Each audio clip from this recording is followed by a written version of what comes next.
Meme, berapa anak patung yang awak ada? Saya ada 1, 2. Saya ada 2 anak patung. Okey, Aira, berapa anak patung yang awak ada? Saya ada 1, 2, 3, 4, 5, 6. Saya ada 6 anak patung. Okey, baik. Okey, Meme, rapatkan tangan awak dengan Aira. Okey. Berapa anak patung yang ada kesemuanya? Kesemuanya ada 1, 2, 3, 4, 5, 6, 7, 8. Okey, bagus. Semuanya ada 8 anak patung. 2 dan 6 sama dengan 8. Jadi hari ini cikgu nak perkenalkan simbol tambah. 2 dan 6 maksudnya 2 tambah 6 sama dengan. Ini ialah simbol sama dengan.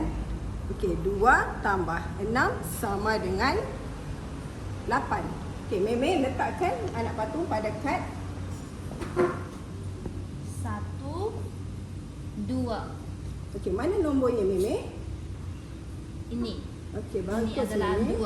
Okey, Aira letakkan anak patungnya.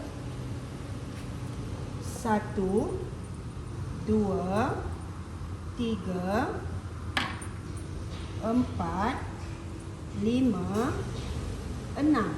Okey, mana nombornya Aira? Ini nombor 6, cikgu. Okey, Meme. 2 dan 6.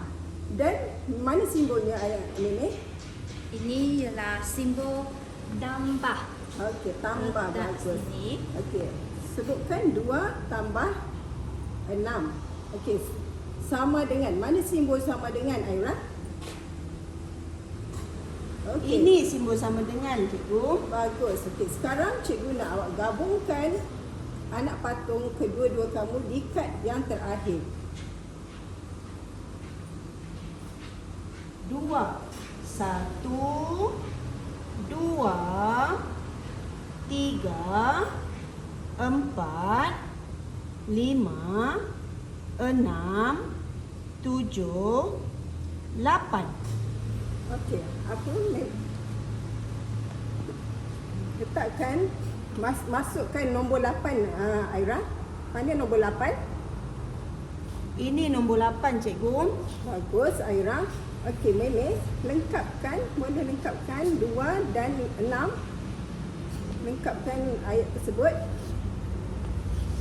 2 tambah 6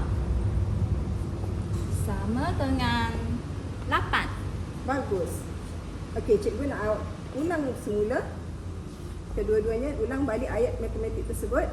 2 tambah 6 sama dengan 8.